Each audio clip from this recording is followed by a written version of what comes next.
Hello everyone, Just Podcast TV is here. Please don't forget to like and subscribe and hit the bell icon to get notified on new contents.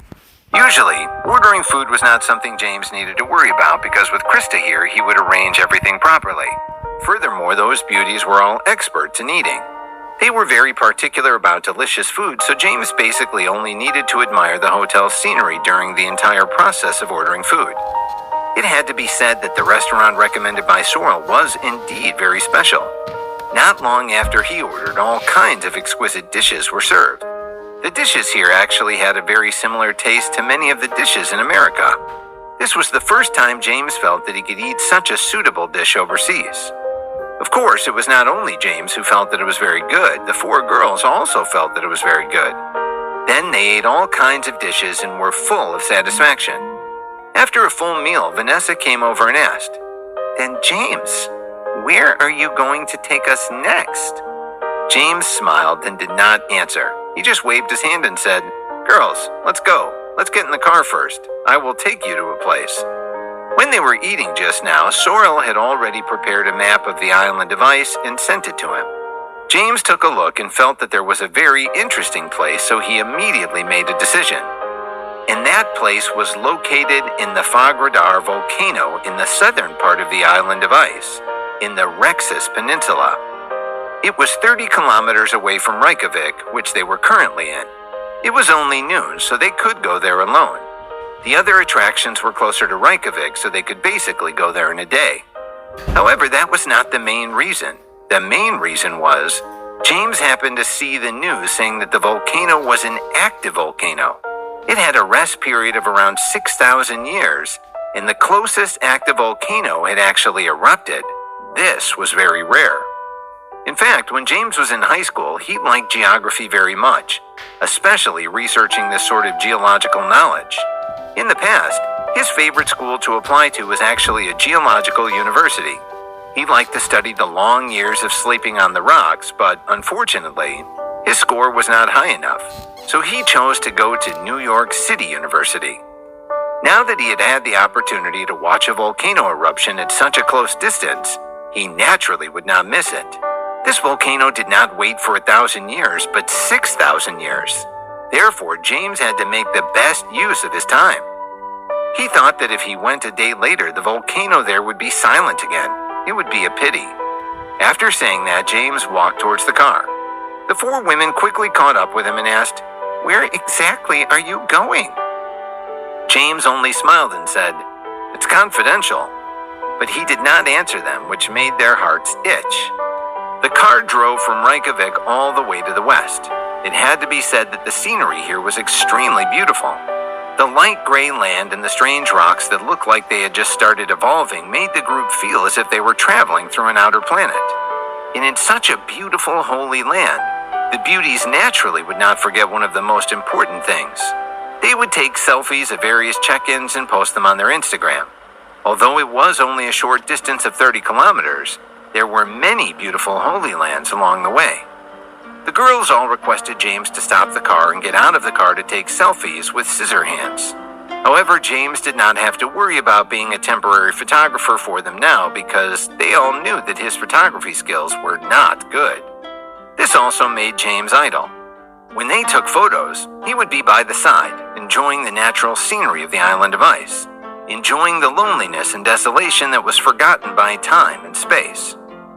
Girls loved to take pictures, and they would ask James to stop at places that were slightly better looking. However, James would agree to all their requests, because the most beautiful scenery was always during the journey. However, even though the beauties were taking pictures on the journey, they still quickly arrived at the Fagradar volcano. When the car passed through the steep mountain path and crossed a tall mountain, James pointed forward and said, "Girls, we have reached our destination today. That is it." Although their current location was far from the best view of the Fagradar volcano because of the high terrain, they could basically see the entire volcano. Wow, a volcano! A volcano! Vanessa was the first to jump up, sitting in the front passenger seat and dancing with excitement. "Oh my God, this is so spectacular," Katie sighed. "So beautiful, this. This place is really too beautiful. Cindy's eyes stared straight ahead. Krista's eyes were also filled with shock. Then she smiled and said, "At this distance, this scene, I think this should be the most famous Fog Radar living volcano." James laughed and said, "Krista is indeed the talented daughter of Harvard. Now that she ascended, she can't really hide anything from you." Krista was praised by James as three girls, and she instantly laughed very happily. However, Vanessa pouted and said, "James, you only know how to praise Krista. Then the three of us are not bad either?" When James heard this, he immediately laughed out loud again and said, "Of course not. Naturally, you girls are all talented. After all, you were my choice." Everyone in the car immediately laughed. After James parked the car, the few of them walked for a distance and then came to a hillside closest to the crater to watch the scenery. This place was obviously not a tourist attraction that was specially developed, because everything was the original ecosystem. It was just like the surface of Mars, with no observatory or anything like that. Moreover, because the volcano had recently erupted here, many locals had also rushed over. They wanted to see this place that could only be seen once in 6,000 years, so there were quite a number of people on the slope. James pulled the four women and found a relatively stable position. Then he began to admire this world's rare and beautiful scenery. This volcano was different from the one that James had read in books. It was not at the top of a mountain, but at the bottom of a long and narrow valley. Looking around, there was a huge crack on the ground at the bottom of the valley. It extended for more than 200 meters, and red-hot lava kept spewing out from it. It looked like a huge pot of lava soup was boiling and boiling. This was the crater of the volcano. James had never seen such a huge crater before, not even in books. This scene was too spectacular, and it would be unforgettable to anyone who saw it. Above the crater, there was a large amount of gas coming from the core of the volcano. After a thick white smoke spread out in the air, it gave off a pungent smell. It was sulfur. Even though they were so far away, James and the women could feel the suffocating heat waves coming from the volcano. This scene was too shocking and fascinating. Even the four women who had always loved to take pictures to post on their Insta were quietly enjoying this shocking scene. For a moment, they had forgotten about taking selfies of the check-in. This time, it was James who took out his phone and asked Krista to take a picture of him as a memento. This made the four women unable to hold back their laughter. After appreciating this position for a while, James found that there were still some people moving in another direction. It seemed that they could get closer to the volcanic lava. James brought a few women with him and walked towards that direction. Sure enough, after turning a ridge, there were countless rivers of lava flowing on the ground below. This scene looked even more beautiful, and one could see the lava at a closer distance. James brought the women down to the ground below and watched the flowing lava at a closer distance. The visual impact made James feel that the trip was perfect. But at this moment, James suddenly saw that far away from the flat ground, near the core area of the volcano, there were actually people wearing protective clothing constantly moving through there. He looked and thought that it was an alien. He could not help but exclaim, "God, look, there's actually someone there. Can't be an alien, right?" But at this moment, an unfamiliar voice came from behind him. "No, it's not an alien. It's an Iceland stone gatherer."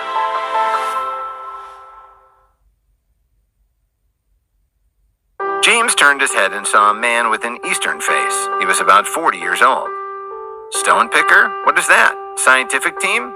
James was not in a hurry to ask who the man was and just casually asked. No, they are not members of the scientific research team. They are just some ordinary stone gatherers. This is a special occupation of Iceland," the man replied. James asked, "Profession?" "Yes, profession. It's the profession of a stone gatherer, the type that uses stone mining as a profession," the person replied. "Then what kind of stones are they picking in this volcano?" James became interested and continued to ask. "Of course there are gemstones. This volcanic lava comes from the core of the earth, so when the lava erupts, many rare materials from the core of the earth will be taken out. Once they obtain them, they will basically live their entire lives," the middle-aged man explained with a smile. James could understand a little about this because there were indeed many treasures mixed in the volcanic lava. However, this was the first time he had heard of the profession of harvesting rocks in active volcanoes. However, he was more interested in this matter. At this moment, James suddenly realized that the man had opened a bag in his hand, revealing the exact same equipment as those people in the distance. "So you are also a gem hunter?" James said excitedly. "Yes," the man said with a smile, then he quickly put on his clothes. James's heart was itching. He liked to do such risky things. Seeing the middle-aged man put on the professional protective suit, his eyes were shining. "Well, sir, can you sell me a protective suit?" James looked at him and finally couldn't help but say. He did not want to be rich because he was short of money. He just felt that this matter was very exciting. "Why, are you interested in this as well?" the middle-aged man asked. "Yes, I'm very interested. How much is this protective suit?" "I will give you 10 times the market price. How about it?" James quickly said. The middle-aged man seemed to be very friendly to James. He threw the bag to James and said, "I have a spare set here. You can wear it. But you have to promise me that you will follow me when we go in. Don't run around or your life will be in danger." "All right, no problem." James took the bag and looked excited. He took out his phone and was about to pay him. But the middle-aged man refused. At this moment, Cindy quickly came over and pulled James's hand. "James, what are you doing? It's a dangerous place. Hot lava and harmful gases? What are you doing in there?" However, James merely patted Cindy's head and said with a smile, "Cindy, it's fine. I just want to experience the life of a stone gatherer. There won't be any danger." But Cindy still wanted to say something, but James didn't care about her at all. He had already started to change his equipment. With his current speed and physical fitness, ordinary danger zones wouldn't be able to trap him, so there wouldn't be any danger at all. When Cindy saw that James was determined to go, she immediately looked at Krista, Vanessa, and Katie and said, "Vanessa, Katie, Krista, you guys should advise James not to let him go. It is very dangerous inside." But at this time, Krista went forward and stopped Cindy. "Cindy, sir has always been a person who pursues excitement. So once he decides something, we can't persuade him. Let him go by himself." Vanessa and Katie also desperately nodded in agreement with Krista's words. "But that is really too dangerous," Cindy stressed again. But Krista smiled and looked at Cindy and said, "Don't worry, James always does things with propriety. We girls will just watch." Therefore, Cindy's persuasion was fruitless and could only give up. James quickly changed into the protective clothing and followed the middle-aged man to the flat ground inside the volcano. There was a large area of dark gray in the crater's interior. It was formed from the solidified lava that spewed out of the crater. Typically, these places would not be dangerous. However, when he stepped on it, he felt a soft feeling. It was as if he was walking in a swamp. It made him feel extremely nervous. But to James, this was completely exciting. The new experience in his heart made him not feel afraid at all. The continuous spurting of fiery lava from the mouth of the volcano formed lava streams of different sizes on the surface of the red surface of Mars. Day by day on the surface of the ground that was like the surface of Mars. They were like spider webs spread across the land. If one looked at it from a bird's eye view, this place would look like a devil's eye that had been opened all this time. The middle-aged man was very familiar with the route. One look and one could tell that he was an experienced gem hunter. As he moved forward, he constantly gave James various pointers. He told them that those places were most likely to find the treasures they wanted and that they were very talkative. And it was also through this constant communication that James found out that his name was Winston, an Iceland native with Filipino blood. It had to be said that the temperature inside the crater was simply too high. Even though he was wearing a thick protective suit, James was still covered in sweat from being roasted. He felt as if his entire body was about to be roasted. In fact, the place where they were mining was not the flowing lava, but the grayish-brown areas that had just solidified. Sometimes they would also check the vicinity of the lava flow. Because according to Jason, although the probability of finding good stuff in the lava flow was very low, once it was discovered, it would be an absolute treasure. Winston told James that not long ago, a gem hunter had found a purple diamond in the lava flow in the volcano. It was the size of a soccer ball, and then it jumped and became a super rich man. He had already migrated to Canada. Because of this, the reputation of this place had increased greatly, which was why it attracted so many gem hunters. As James and Winston approached the mouth of the volcano, James saw quite a number of stone gatherers. They had also found a few stones along the way, but they weren't anything good. They were just some low-grade obsidian.